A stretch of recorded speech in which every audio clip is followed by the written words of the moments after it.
जय हिंद दोस्तों। मैं सौरभ इलाहाबाद से जो यूट्यूब पर फ्री ऑफ कॉस्ट ज्योग्राफी का फाउंडेशन क्लासेस चला रहा था और जिसका मेरा कल का टॉपिक था अर्थक्वेक। तो हमने कल देखा था कि जो अर्थक्वेक है वो उसका वो अर्थक्वेक कितने टाइप्स के आते हैं। ठीक है, अब हम आज देखेंगे जो अर्थक्वेक है तो अर्थक्वेक का डेप्थ क्वालिफिकेशन मतलब क्लासिफिकेशन क्या है।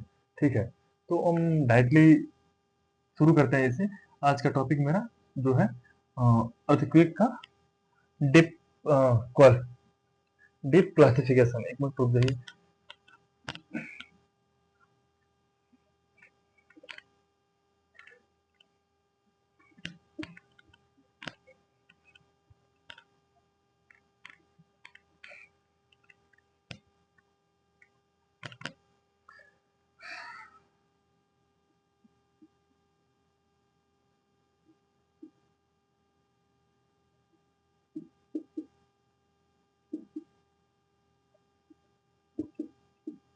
डिप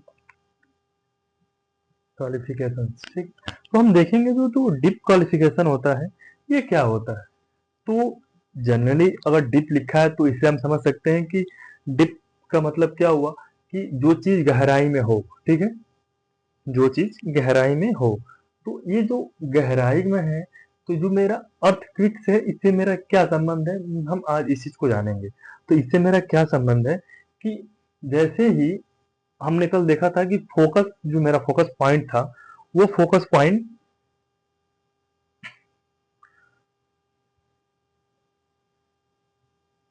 से जो एनर्जी रिलीज फोकस पॉइंट से जो एनर्जी रिलीज हो रही थी वो मेरा डायरेक्टली पहले कहाँ पे टच करती, किस पॉइंट में टच कर रही थी।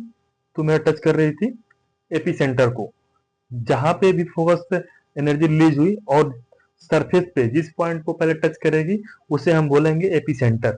ठीक है, तो हम आज देखेंगे कि जो एनर्जी वहां से रिलीज हुई है वो किस डेप्थ से आई है। ठीक है, उसका डेप्थ क्या है, उसका डेप्थ रेशियो कितना है। ठीक है,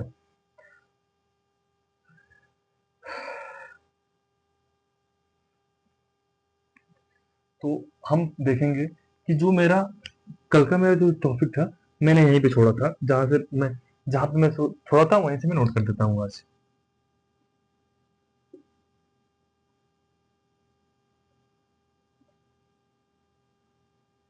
अर्थ सरफेस, तो ये जो मेरा अर्थ सरफेस है यहाँ पे मेरा फोकस था।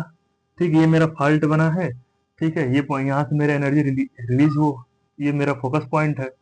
ठीक है, एफ से डिनोट करते हैं इसे, तो लिखते हैं फोकस। ठीक है, तो यहाँ से जब मेरा एनर्जी फोकस से एनर्जी रिलीज हो रहा है चारों तरफ, तो ये जो सबसे सरफेस पे जिस पॉइंट सबसे पहले टच करेगा, ठीक है, उस पॉइंट को हम बोलते हैं कि एपी सेंटर। ठीक है, एपी सेंटर।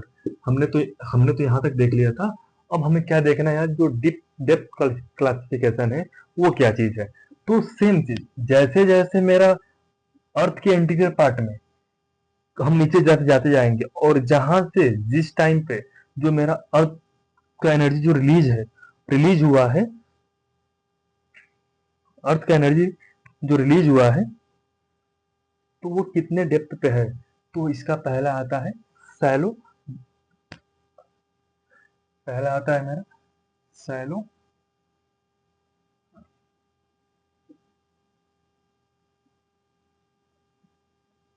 Cello earthquake. ठीक है,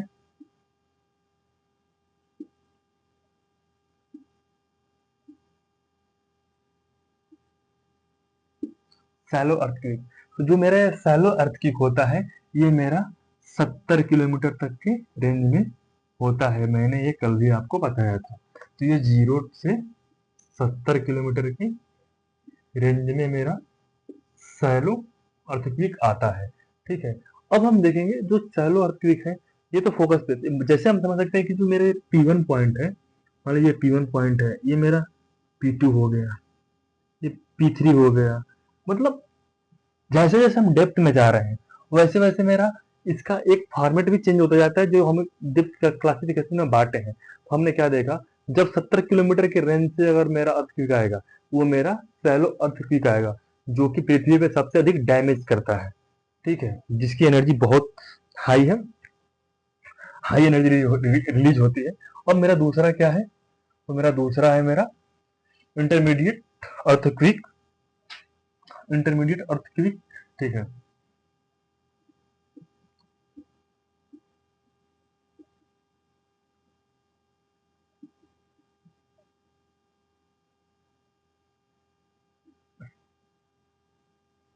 इंटर इंटरमीडिएट इंटरमीडिएट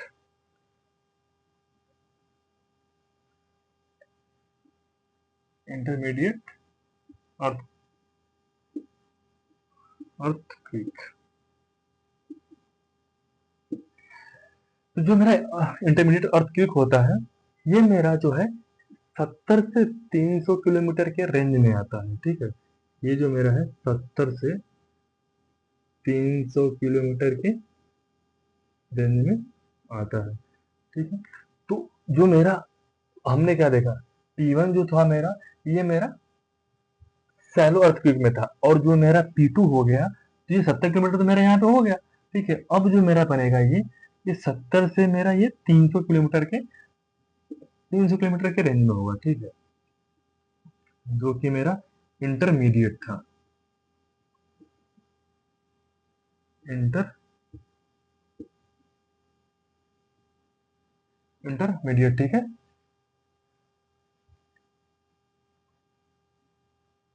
इंटरमीडिएट।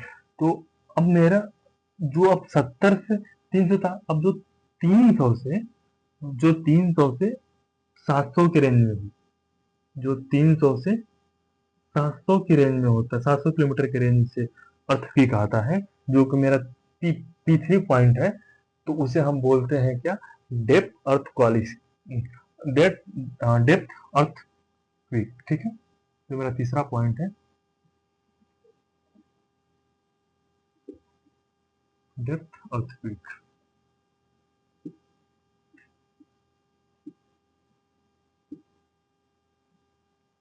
तो आप इन 3 पॉइंट को देख लीजिए और समझ जाइए मैंने क्या बताया, सैलो, इंटरमीडिएट एंड डेप्थ। तो मेरा जीरो, इसमें यही पूछेगा कि अगर 70 किलोमीटर की रेंज है तो डेप्थ सैलो और कितना किलोमीटर से कितने किलोमीटर के बीच में आता है। ठीक है, अब मेरा अगला पॉइंट है कि जब हमने ये कैसे जाना कि ये सैलो में है कि इंटरमीडिएट में कि डेप्थ में है, इस चीज को हमें जानने के लिए हमें क्या करना, देखना पड़ेगा कि जो अर्थक्वेक है ये मेजर कैसे होता है, किस इंस्ट्रूमेंट से मेजर किया जाता है इसे। ठीक है, तो हम अब इसको आप नोट कर लीजिए, फिर हम अगला टॉपिक बताते हैं। तो स्क्रीनशॉट ले लीजिए।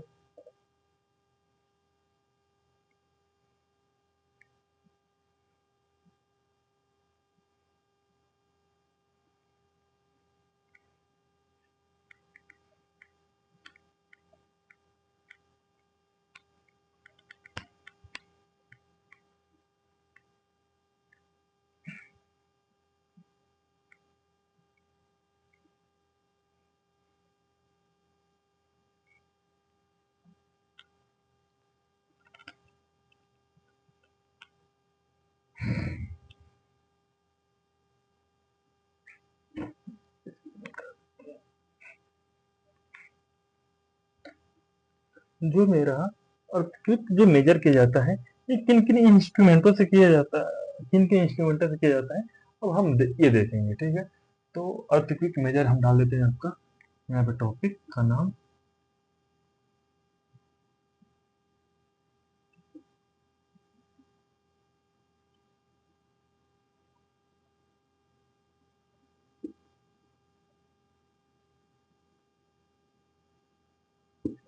अर्थक्वेक मेजर किया जाता है।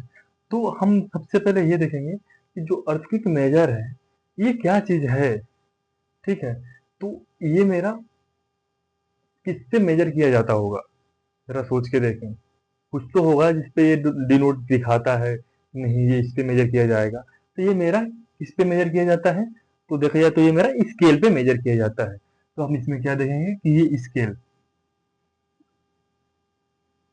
और कोई आप अगर ये पूछ दे कि what is the instrument of the earthquake measure, तो हम ऑप्शंस में अगर दिया अगर स्केल, तो हम पहले स्केल पे देंगे।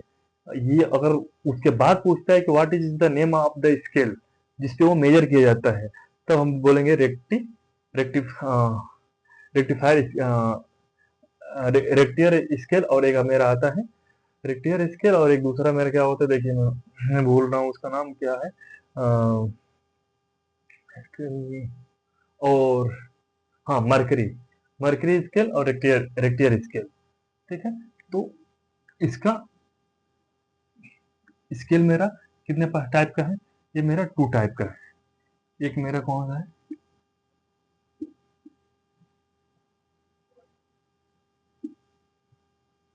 रेक्टियर स्केल हो गया, और एक मरकरी, एक मेरा मरकरी स्केल। तो जो ये रेक्टियर स्केल, जो मेरा ये रेक्टियर स्केल है, ये जो मेरा ये रेक्टियर स्केल है, ठीक है, तो ये रेक्टियर स्केल क्या है, क्या बताता है मेरा रेक्टियर स्केल, और जो मरकरी स्केल है ये मेरा क्या बताता है। तो हम समझेंगे कि जो मेरा मरकरी है ये मेरा डैमेज बताता है, कि जो मेरा एक तरह से कह सकते हैं आप कि हमारे अर्थ के सरफेस पे कितना डैमेज हुआ है, जो मेरा अर्थ का सरफेस है इस पे कितना डैमेज हुआ है, इस चीज को मेजर करता है मेरा मरकरी स्केल। ठीक है, और जो रेक्टिकल स्केल होता है, ये मेरा मेजर करता है कि जो अर्थक्वेक आया है उसका स्पीड क्या है। ठीक है, वो किस स्पीड से वहां पे मेरा शो कर रहा है। तो ये मेरा 0 से 9 के बीच में शो करता है, और जो मेरा मरकरी है वो 1 से 12 के बीच में करता है। तो 1 मिनट रुक जाइए, मुझे लगता है कि मेरा वॉइस बंद हो गया है।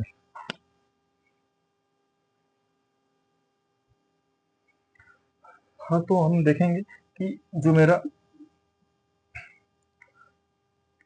मरकरी स्केल था और रेक्टेरियल स्केल था, मेरा माइक डिस्चार्ज होने की वजह से तो मेरी वॉइस रुक रुक के जा रही थी।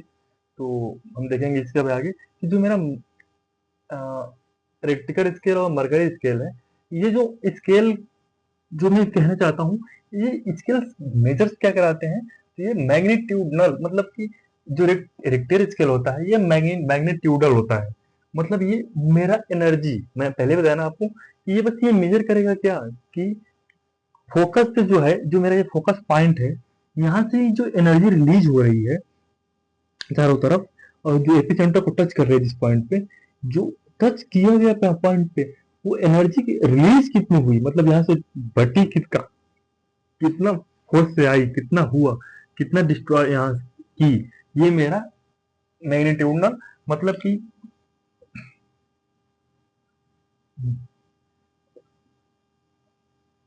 मैग्नीट्यूडनल मतलब ये मेजर करता है जैसे कि मेरा जो एनर्जी है ना वो कितने एनर्जी उसका कितना रिलीज किया गया, मतलब कि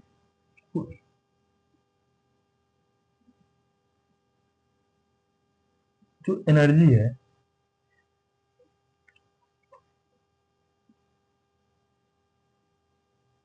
जो एनर्जी है जो एनर्जी है ये रेक्टिकल रेक्टिकल स्केल मेजर करता है। और जो मेरा मरकरी स्केल है, ठीक है, जो मरकरी स्केल है ये केवल मेजर करता है क्या, कि जो अर्थ है, जो अर्थ सरफेस है, जो मेरा अर्थ सरफेस है, जो मेरा अर्थ सरफेस है, इस पे डिस्ट्रॉय कितना हुआ, डैमेज कितना दिया ये, तो ये क्या मेरा मेजर करता है, डैमेज, मतलब इंटेंसिटी कितनी है इसकी थी। इंटेंसिटी मतलब मैं इंटेंसिटी मतलब कि ये इसकी वजह से क्या क्या हुआ, डैमेज कहाँ पे होगा, जहाँ पे घर होगा, कुछ कंजेस्टेड एरिया होगा, जहाँ पे पेड़ पौधे होंगे, तो वहां पे गिरेगा। और कहीं सरफेस पे पूरा प्लेन एरिया है, तो वहां पे मेरा मर्करी स्केल तो कुछ डैमेज कर नहीं पाएगा। समझ बातों को, तो ये इस चीज को बताता है, ये डेप्थ रेशियो निकाल देगा कि नहीं यहाँ पे इतना डैमेज हुआ तो इतना हो सकता था।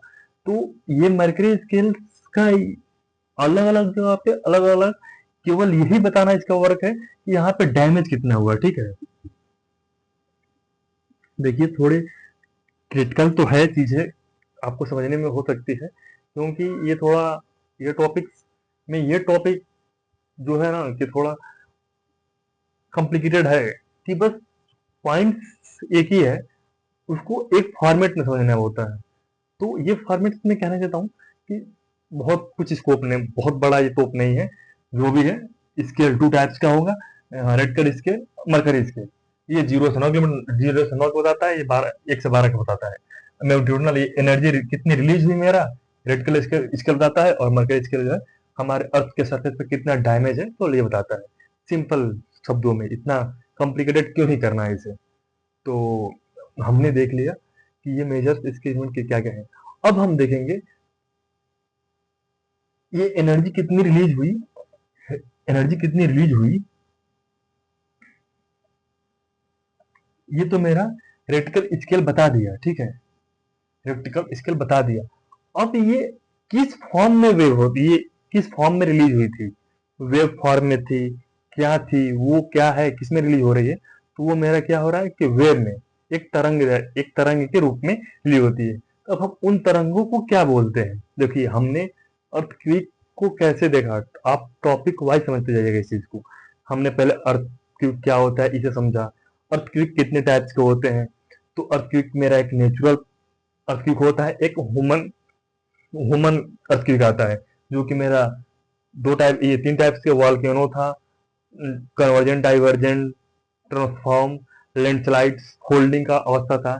इसमें न्यूक्लियर टेस्ट था, और डैम, माइनिंग, ड्रिलिंग, ये प्रोसेस। फिर उसके बाद मैंने क्या देखा अर्थक्वेक में ही, मेरा तीसरा अर्थक्वेक का टॉपिक क्या होता, डेप्थ क्लासिफिकेशन। डेप्थ क्लासिफिकेशन हमने क्या देखा, सैलो देखा, सैलो अर्थक्वेक देखा, इंटरमीडिएट अर्थक्वेक देखा, और फिर हमने डेप्थ अर्थक्वेक देखा। उसमें क्या क्या था, सैलो में क्या था, जो मेरा 70 होगा वो मेरा सैलो होगा, 70 से 300 किलोमीटर का मेरा इंटरमीडिएट होगा, और जो डेप्थ होगा वो 300 से 700 किलोमीटर के रेंज में होता है।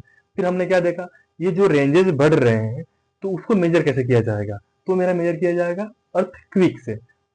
अर्थक्वेक मेजर कैसे किया जाएगा, तो वो स्केल से किया जाएगा, ठीक है। वो स्केल कितने टाइप्स के होते हैं जो उसे मेजर करते हैं हमारे हमारे अर्थ को, तो वो मेरे स्केल 2 टाइप्स के होते हैं, रेक्टिकल स्केल एंड मर्करी स्केल।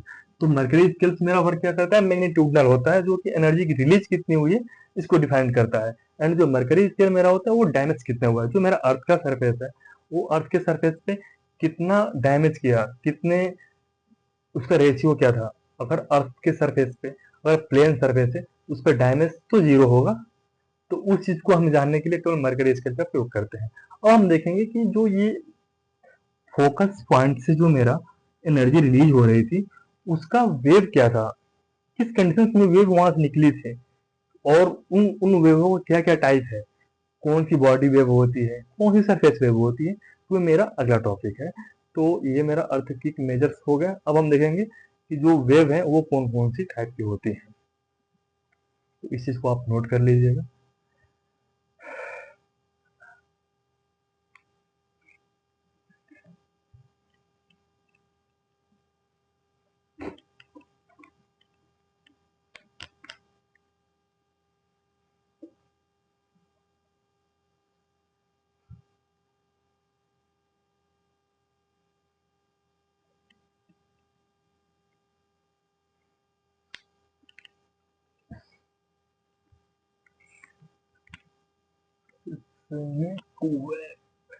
जो मेरा ये जो मैं वेव की बात कर रहा हूँ, मैं आपको तो पहले बता देता हूँ कि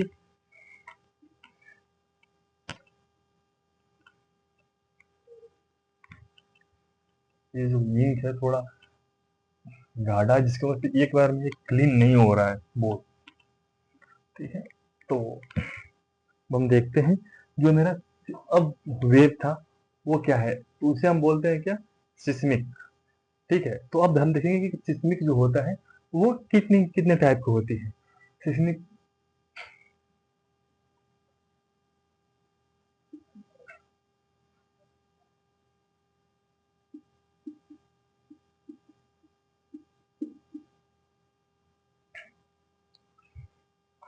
ठीक है। तो ये मेरा सिस्मिक, तो जो सिस्मिक जो जो सिस्मिक का मतलब क्या है, कि जो अर्थ के इंटीरियर पार्ट से जो एनर्जी रिलीज हो रही है वो कितने टाइप की होती है।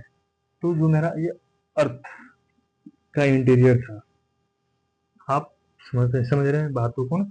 हम समझ रहे हैं क्या अभी? क्या जो सिस्मिक क्या है, व्हाट इज सिस्मिक? तो जो ये मेरा अर्थ सरफेस है,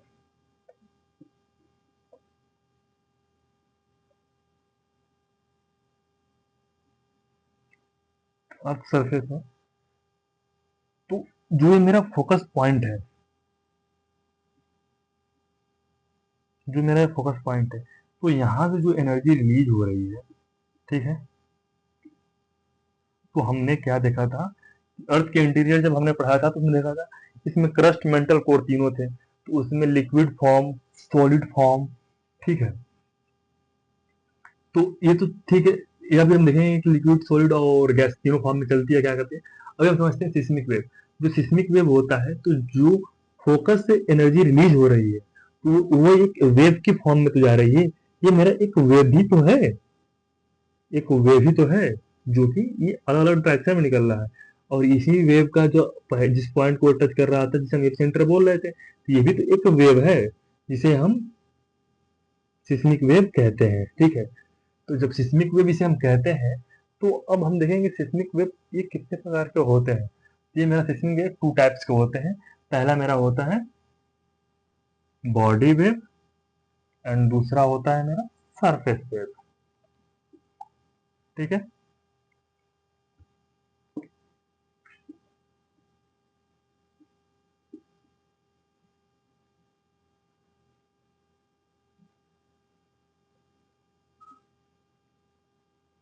body wave and surface wave,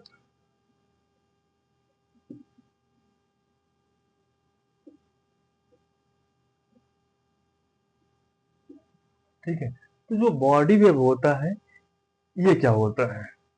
तो जो अब हम देखेंगे जो बॉडी वेव है, तो जो मेरा ये हो गया अर्थ का इंटीरियर पार्ट। तो हम देखेंगे जो सरफेस पे नहीं, जो सरफेस के इंटीरियर में, जो इन सब पार्टों में, इसके अंदर जो वे मूव कर रही है, जो वे मूव कर रही है, ठीक है, इसे हम क्या बोलते हैं? बॉडी वेव, जो कि अर्थ के इंटीरियर पार्ट में है, ठीक है, जो अर्थ के इंटीरियर पार्ट में है। और जैसे ही ये वेव अर्थ के सरफेस को टच करेगी, अर्थ को सरफेस को टच करेगी, जैसे जैसे अर्थ को सरफेस को टच करेगी, ठीक है, तो उसे हम क्या बोलेंगे? Surface wave.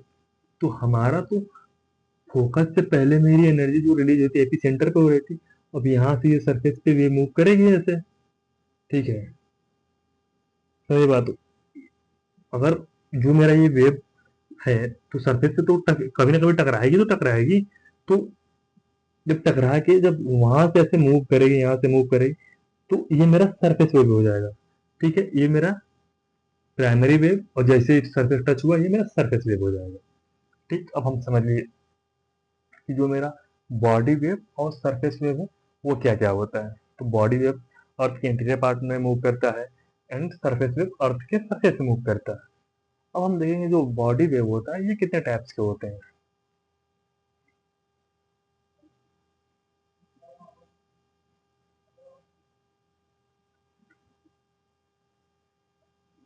तो ये बॉडी वेव भी टू टाइप्स का होता है, ठीक है। एक प्राइमरी वेव,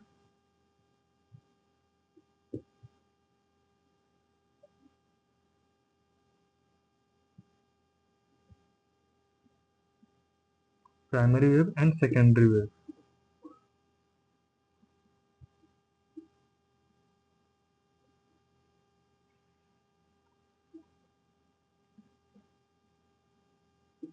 ठीक है। और इसे हम क्या बोलते हैं? और जो सरफेस वेव होता है, ये भी टू टाइप का होता है।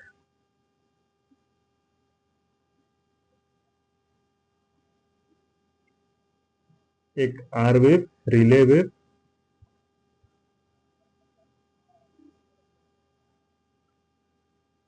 रिले वेव,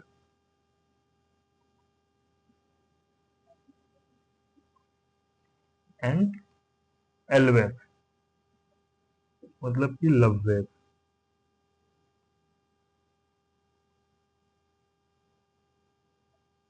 तो हम अभी बस इतना समझ लेते हैं कि जो प्राइमरी वेव, सेकेंडरी वेव और आर वेव, एल वेव क्या होती है।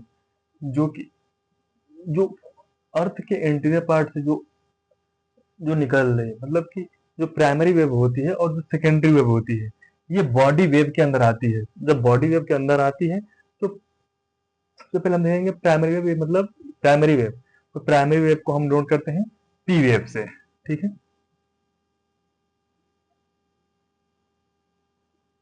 पी वेव से। और ये मेरा क्या है, सेकेंडरी वेव, तो इसे हम यस यस वेव कहते हैं, ठीक है। और इसे इसे हम आर वेव, इसे बोलते हैं रिलीज वेव, आर वेव। और इसे हम बोलते हैं एल वेव। तो केवल आप अभी इतना देख लीजिए, और नेक्स्ट वाले में मैं आपको ला दूंगा, बस मेरा बच जाएगा इसमें, जो नेक्स्ट वीडियो मेरा होगा केवल उसमें मेरा बच जाएगा कि ये P wave, S wave, R wave and L wave क्या क्या होती है। तो आप केवल इन चीजों को बस समझ लीजिए इतना कि primary wave, secondary wave, R wave, L wave. तो प्राइमरी वेव तो हमने पहले ही देखा, जो फोकस से वेव निकले जो बॉडी का इंटीरियर पार्ट में है उसे हम पी वेव बोलते हैं। सेकेंडरी वेव जो सरफेस को टच कर दी उसे हम सेकेंडरी वेव बोलेंगे। अब उस वेव में कौन कौन सा मूवमेंट होता है वो मेरा आर वेव और एल वेव डिसाइड करता है, मतलब कि ये उसे हम कहते हैं। जो मेरा प्राइमरी वेव होता है वो अर्थ के इंटीरियर पार्ट में सॉलिड, लिक्विड, गैस तीनों फॉर्म में मूव करता है, ठीक है। जो कि हमने अर्थ के क्रस्ट मेंटल कोर में बताया था कि अर्थ के इंटीरियर पार्ट में लिक्विड फॉर्म में भी है, लिक्विड फॉर्म में भी है, और गैसेस फॉर्म में भी है कुछ एरिया। तो उस एरिया में जो कि पी वेव जो अंदर रिलीज होती है अर्थ के इंटीरियर पार्ट में, तो ये तीनों में मूव करती है। जैसे कि तीन जो लेयर है, इन तीनों लेयरों में पी वेव मूव करती है, ठीक है। लेकिन जो मेरा एस वेव होता है वो केवल सॉलिड फॉर्म में जाता है और कभी लिक्विड फॉर्म में नहीं जाता है। तो हम, ये एक थोड़ा लेंदी टॉपिक है, तो इसे हम कल के एक लेक्चर में ये चारों वेव्स को एक ही साथ पढ़ा के और एक ही वीडियो में डाल देंगे, कि जो कि आपको एक ही बार समझने में आसानी होगा। क्योंकि मैं आज पढ़ाऊंगा तो ये एक ही वीडियो में कंप्लीट नहीं हो पाएगा, और कल मैं एक साथ चाह रहा हूँ कि ये चारों वेब को डाल दूं कि आपको एक ही वीडियो में आपको प्रोवाइड हो जाए। तो कल का मेरा टॉपिक रहेगा कि प्राइमरी वेब से स्टार्ट करना होगा। And thank you so much. और हम तो यही कहेंगे कि आप, अगर आपको चैनल थोड़ा भी पढ़ने पे थोड़ा भी कुछ डिफरेंसेस दिख रहा हो एजुकेशन से रिलेटेड, आपकी ज्योग्राफी में अच्छी पकड़ बन रही हो, तो आप चैनल को सब्सक्राइब और लाइक जरूर करें एंड शेयर करना ना भूलें। Thank you so much.